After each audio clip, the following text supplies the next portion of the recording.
对，我之前那个心经那一集我就说，大家要把我们的内心照亮、点亮，觉醒，积极的觉醒。那这个东西都真的都是一个点亮的那个，对你好会讲话，还好。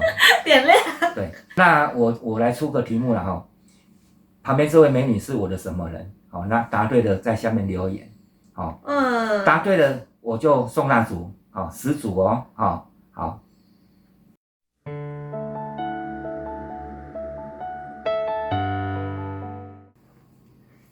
Hello， 大家好，我是杨生哈。那很高兴我们又见面了哈。那今天呢，请来了一位美女哈，噔噔，来，我们请美女自我介绍一下。嗨，大家好，我是马铃薯，然后我的身心灵频道叫做一颗马铃薯，主要在讲灵性觉醒跟自我成长的话题。对，他的频道很精彩哦，那欢迎各位网友可以追一下一颗马铃薯哈。好，那今天呢，我们要来讲的主题也是一样的身心灵这方面其实应该这样子讲觉醒以前就是懵懵懂懂啦那我记得差不多在9年前的时候，我们家是处在一个很乱的状态拿酒瓶互砸，然后对，那段时间我看我们家很乱，然后可以轻松一点，喝个酒，其实也是蛮精彩的。就是跟从我大概简单的说一下，然后反正就是各自忙各自的不知道忙什么。然后那时候一开始是这样的我太太她有去别的地方也是灵修，那我的话我是不会去跟他们去参与那个，我就是打我的电动。我自己活在那个电动玩具的虚拟世界里面。你沉迷多严重，你记得吗？然后等一下我还没讲完。然后他那时候是差不多在国中吧，对，国中。大家知道吗？那个国中就是有一个叛逆期，然后他就是处在那个阶段，而且他那时候很好玩他自己一个人还可以偷跑到那个楼上的顶楼的那个水塔那边躲起来，然后让我们全家找不到人。有一次就是我太太她上课上到一半的时候，爬到我家水塔躲起来，要不然就是翘课，要不然就是打架。然后我们是他学校的 VIP 室，你知道吗？我跟我太太就是一个礼拜要去好几次，不是那个主任见面，就是那个老师见面，就是这样。我那时候我们家的情形大概是这样。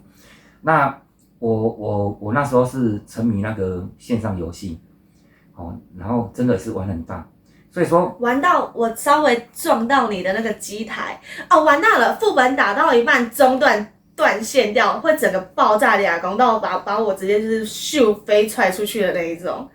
我真的踹到在地上爬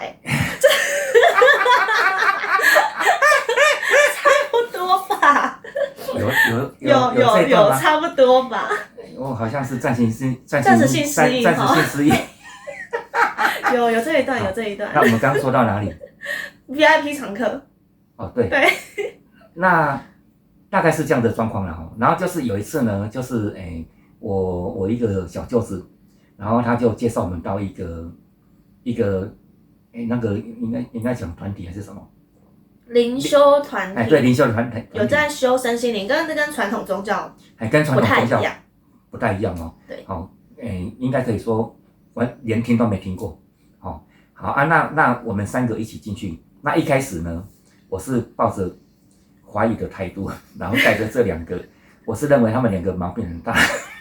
然后我那时候因为等一下，我太太的情形她是怎样？妈妈是第一个去的。对，她是第一个去。因为她那时候她去看医生，说什么梅尼尔氏症，然后又说什么，我们3个都忧郁症，什么内耳失调反正去看了很多家的那个诊所，然后都是没有效就是那一次我小舅子就是介绍我们去那边，他说那边有一个老师很厉害然后我们的情形去到那边应该可以改善就对了好其实我是抱着很怀疑的态度，因为宗教啦还是什么的仪式猛行上这个我从很小以前我就一直有接触，可是跟我的理解都不一样然后我就抱着怀疑态度带着他们2个去，然后他们我一开始也很抗拒。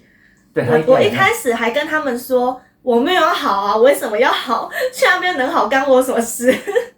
对。然后我超级抗拒的那个。然后其实我觉得啦，那个老师真的也是蛮厉害，他一看到我们家3个人的状况，他就马上知道我们大概是什么样的情形。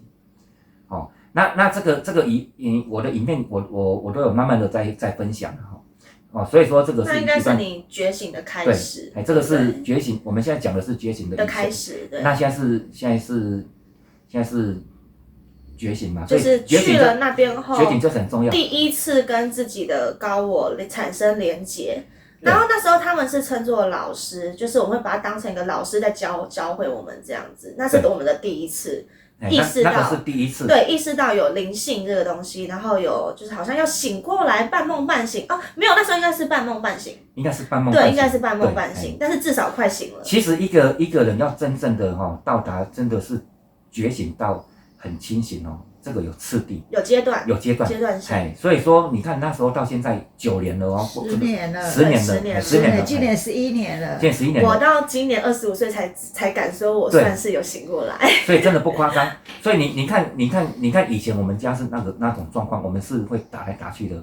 他说我以前拿那个酒瓶要给他 K， 我也会防他也会反抗，我会怕嘛，我就会拿酒瓶要起来要复杂。对啊，有时候然后旁边有我们互呛下的时候，我妈就很害怕，我妈就要赶快保护我们，就是不要吵了，你们赶快躲起来。对，他就当和事佬，是不是8点档的那一种？不知道要顾我还是要顾女儿，就是那种状况哦。然后像我们可以在这边喝酒，然后他自己本身已经是头晕的那一种，连站都站不稳。哦，对，梅尼尔氏症，而且要连上厕所都要我去搀扶，连下床都没办法。那时候我们3个人的身心灵的状况是可以说是真的是很低沉、失衡的、低沉到的一个谷底。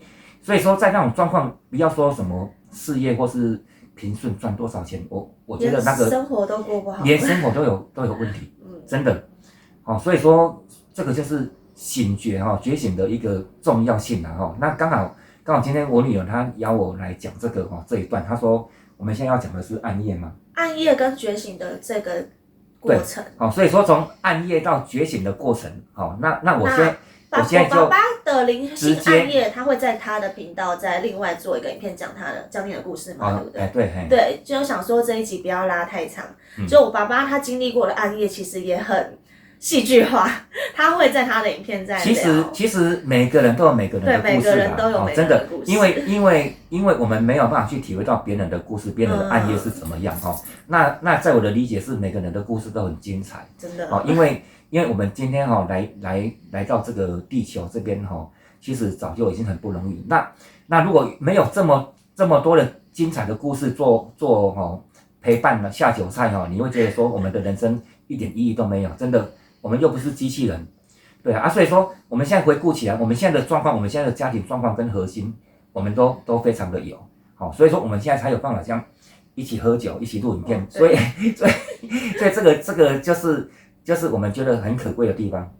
就从以前一路到现在，我会发现说，曾经我很恨的一个人，我去同理，对，角色思考换位嘛，换成我爸爸，然后我去同理我爸，我会发现好像也没那么可恨。你说可恨有一段，我在这边跟大家说，真的其实我们当时我也不知道那是什么情况，我只是觉得说他是叛逆然后他在他的房间他会写杀。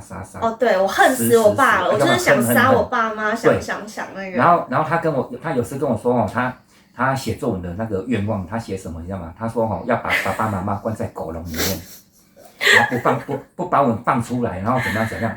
然后我还记得我是说要你们跪着求我才要给你们东西吃。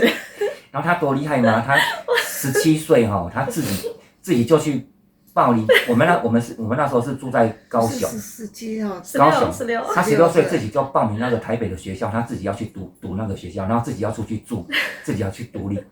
那当然我们一定会觉得说，青少年有叛逆那个是很正常，所以我们也不觉得是什么那个了而且那时候也不会聊天啊，你也不会聊我的心境是什么，我的为什么会这么叛逆成这样。但是我的想法就是我不被理解，你们的想法就是我女儿只会叛逆到想要把我关在狗笼里面。对，这个也是我没办法理解的地方。所以说我们各自都活在自己自己的圈圈就是里面，以自己为主以角出自己为中发的心，对世界。的世界里面，对然后沉溺在自己的颠倒梦想里面。哦，那所以说他的世界我也不会去过问，那我的世界人家也不来过问，那所以说他一直就说，哎，没有人了解他，好、没有人了解他，那连家里最亲的爸爸妈妈就感情都已经都没有效，想就算有事情跟你们讲也没有用，那时候大家所以状况他自己才会这么去想办法。混乱，其实是不会有时间静下来听彼此说话的。那没有静下来听彼此说话，那个结就打不开，就是各自混乱各自的嘛。你看，你就是电动在那边那个，然后妈妈忙她自己的，然后我又觉得天哪，我家怎么会变成这样子？我家又跟其他人家庭不一样，就会很三个人的心是没有一起的，也不会解开那个结。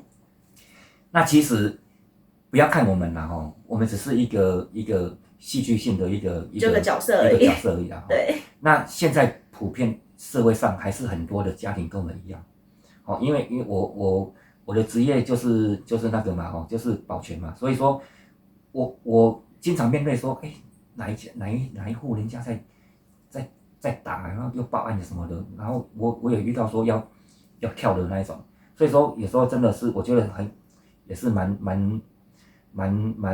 值得大家去思考这个问题的哈。其实我们投身在这个世界里面哦，我觉得哦，真的可以觉醒，才是要活出自己的一条正确的道路，然后所以说我觉得这个很重要，所以我们的频道呢，我们就是会一直去分享说觉醒，让大家可以一起来走觉醒这条道路。那这个跟宗教也没关系，有些人都会觉得说我们在讲灵性灵修，就是在讲宗教。其实我本身我没有任何宗教，也没有任何教派。其实我们本身是没有宗教信仰的。对，我们相信，就像我是相信万物皆有灵嘛。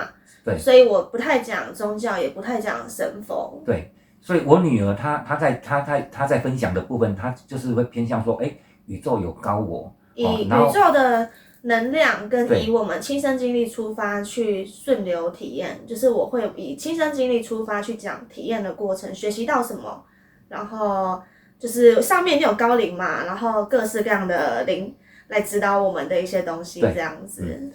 所以说那我的部分呢，我是会去追根究底，我会比较去探寻那个真相。所以说我们现在的现象是为什么会发生这个现象所以我会去探寻这个那个发生现象的点。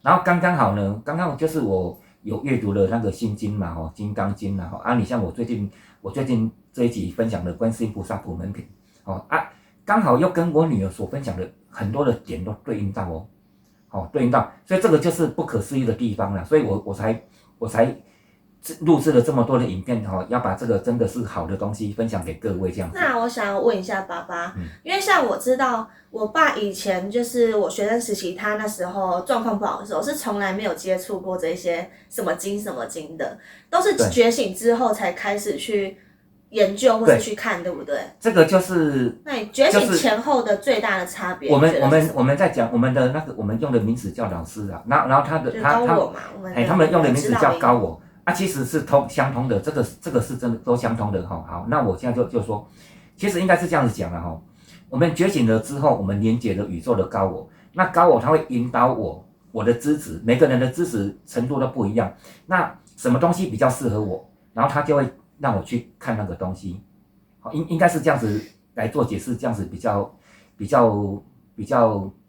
就是我们的指导灵，我们的团队会让我们引导我们去接触跟我们频率相合相近的东西。对。他可能觉得这个东西你听得进去，这个东西对你有帮助，就会去听得进去，这个是非常重要。对，就是冥冥之中去安排。比方说，我如果我不信耶稣，不信真主的，那高我给我说叫我去信耶稣信真主，那我一定也不相信，那也没有一头问水，想说一头问水，对，也没有切入点。所以我前2天我录了那个观世音菩萨普门品，他这里面他也是有讲得很清楚，他说众生因何度者，他就会现何种生去度那个众生，所以这个就契合到我内心的那个点，所以我就看得下去，那这个经我也看得懂，是这样子来的。就是说的经跟念经，不是说照着书啊，然后对去读它。很多人不是这样，就是觉是就是觉醒，不是说读经念经醒过来开始去看经，对那个跟觉醒对对，那个还差很多那个跟觉醒不太一样。所以你想想看，我们从那个就是像那时候可能还在睡嘛，对还在睡，到一个点的时候，哎，我好像慢慢半梦半醒，要醒过来了。对，醒过来之后，你看到的东西一定会跟你在梦境中看到的不一样嘛。就是梦跟现实一定是有一个落差，对，所以你的整个感想啊、感知啊，其实都会有所改变，你会去更贴近所谓的符合我们的现实，应该是这样去那个。对。那像刚刚听了我爸爸分享那么多，我们当下他的感受啊，然后他那一边感受到的故事，跟我这边感受到的故事，回过头来其实也是要蛮感谢，就是那时候有进入到那个团体，然后可能也是我们的指导灵啊，有冥冥之中引导我们走到一个快要醒来的时机点，你就会碰到相对应的人事物，对不对？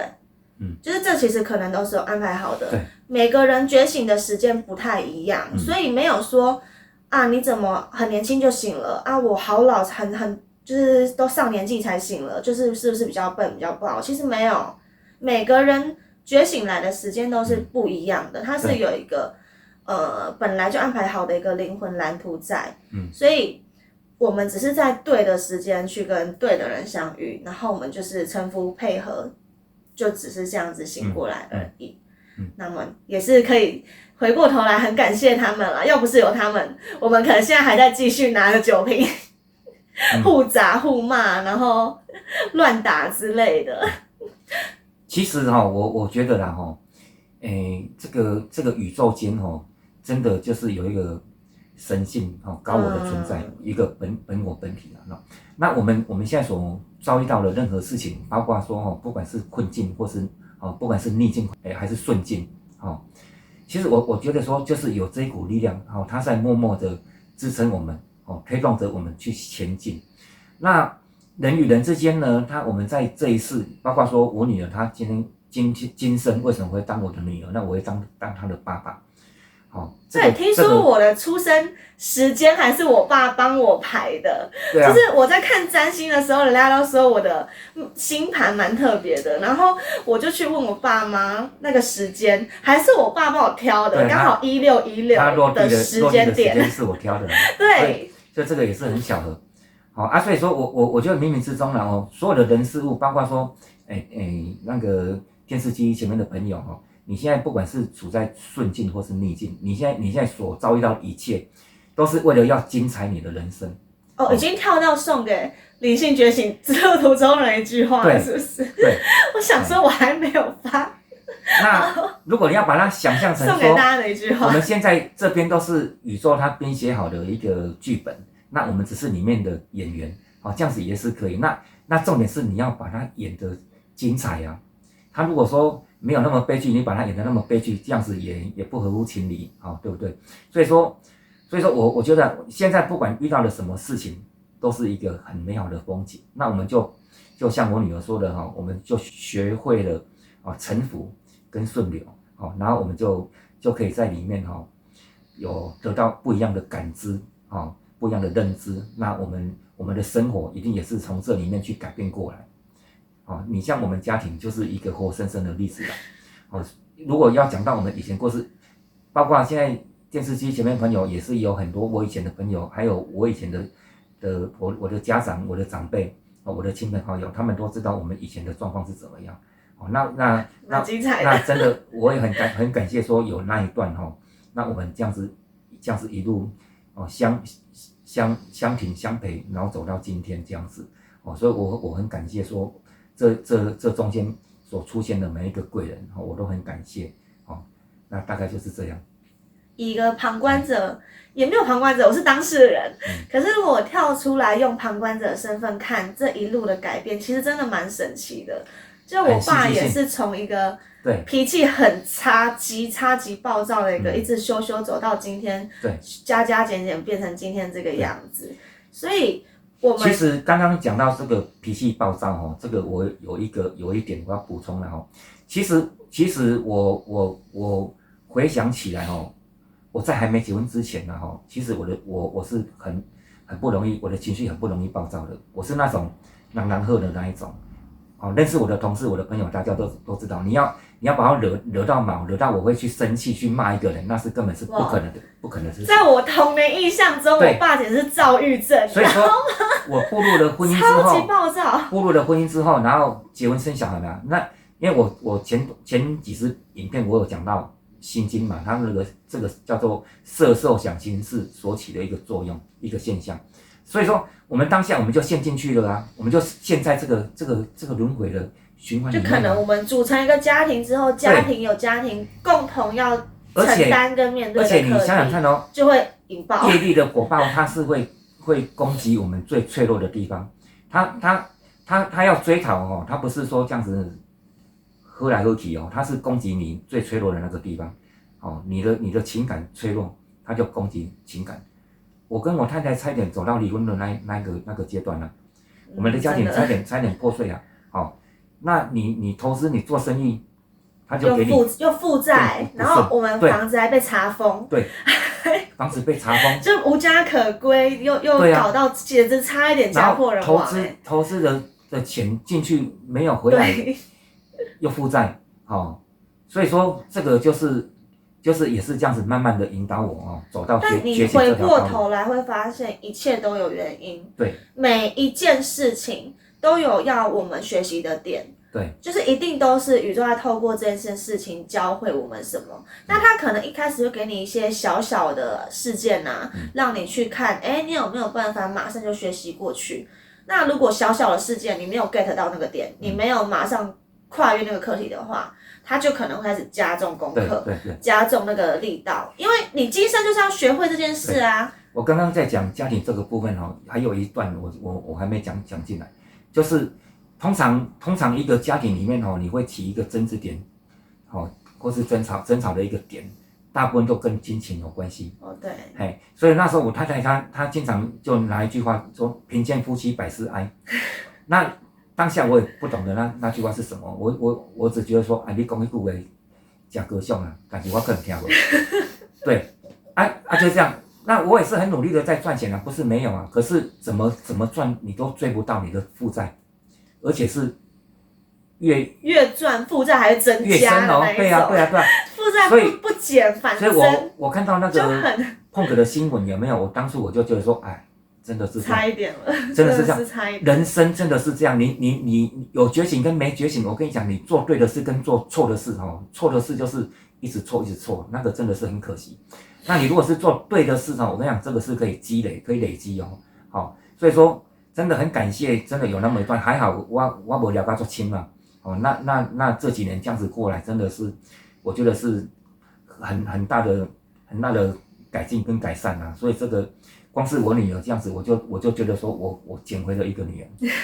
对啊，我也捡回了一个爸妈，就捡回了一个家庭。是啊，我也是在外面流浪了至少10年以上吧。16岁就流浪了嘛。对，流浪到台北。所以说每个人都有每个人的精彩的一个地方啦。那如果没有那一段的精彩，就没有今天的我们，没有现在的我们了哦。所以说大家有缘分看到我们的影片，那觉得很不错的哦，请继续追踪下去。我们大家就是在这边做一个好朋友哈。那也欢迎说我的频道是互动性的，大家可以提出你的看法跟想法，然后可以下面留言啊，可以在下面留言，然后我爸妈他会回复这样子。对。好，那慢慢的我会建立一个聊天室哈，那大家就是有问题可以在里面互相的研讨、互相的讨论，不管是说你已经有走上觉醒这条道路了，还是说你现在还在暗夜当中，好，那你相信我们，不用担心，对，只要你不放弃你自己。宇宙万物各种能量都不会放弃你，对，只要你没有放弃，就是所有人都比你还要爱你自己。其实所有的你看得到看不到的，因为曾经我在当初那个时候，我就是忧郁嘛，然后又很躁郁，然后又像那样家庭又有问题，有一些状况，我就觉得说全世界都没有人爱我，没有人理解我。可是我回过头来去看，其实我没有不被爱，我要是不被爱，我走不到今天这个地步。对，我一路走过来，其实我发现宇宙各个能量、各机缘都是在帮我更强大一点，更成长一点，更想通点什么，更醒来了点什么，都是在帮我。所以你只要不要放弃你自己，所以不要担心，一定会有醒过来的一天。不可能有人做梦梦到不要说一辈子，不可能有人梦了好几辈子还在睡吧？总会有醒来的一天。对，那如果说你的人生方向哦，你已经出现了那种卡关了，哦，那我女儿她对那个塔罗这方面她很厉害，她有她的一套，哦，大家可以哦结缘认识一下都没有关系，哦，那可以来找我女儿，她可以，她这个真的很厉害，我自己都很佩服哦，对。好，谢谢爸爸帮我打广告。那今天的影片就到这边结束啦。如果有对身心灵、灵性成长有更多想要了解的，可以去追踪我爸爸的频道，叫晨曦读书会。晨曦读书会。那如果有在想要看到我们一起合作，也可以在下面留言跟我们说。那大家拜拜。等一下。还有等一下。最后放一个福利给今天看到影片的观众，还有福利哦。对，我们送10个蜡烛。对，你就出题目，出题目，然后在下面留言，只要你答对了我们今天的影片的内容，答对了，在下面留言，我们就送10个蜡烛。跟大家我的蜡烛的介绍，大家可以再去我的品牌官网上面看。它这个蜡烛很好哦，它里面有水晶，有能量水晶，还跟能量精油在里面。比较特别是，它可以让我们的心灵很沉淀。我是用0.1去调的，它是用0.1去调。对，所以我的蜡烛配方不是我的脑袋去想出来的，我是针对就是这次要调进去的能量，用0.1去配它的精油跟花草水晶配比。对，所以它这里面都有萨满的花草跟能量的精油，然后还有0.1，还有神性的加持都在里面。大家有兴趣可以在我的那个官网还有 podcast 上面看。对，我之前那个心经那一集我就说，大家要把我们的内心照亮、点亮，觉醒，积极的觉醒。那这个东西真的都是一个点亮的那个。你好会讲话。还好。点亮。对，我都没想到。那来，你就出个题目。越简单越好。我突然这样子问，空白了是不是？好，对，空白了。好，那断线了。那我来出个题目了哈。旁边这位美女是我的什么人？好，那答对的在下面留言。好，答对了我就送蜡烛，好，10组哦，好。那大家拜拜。拜拜。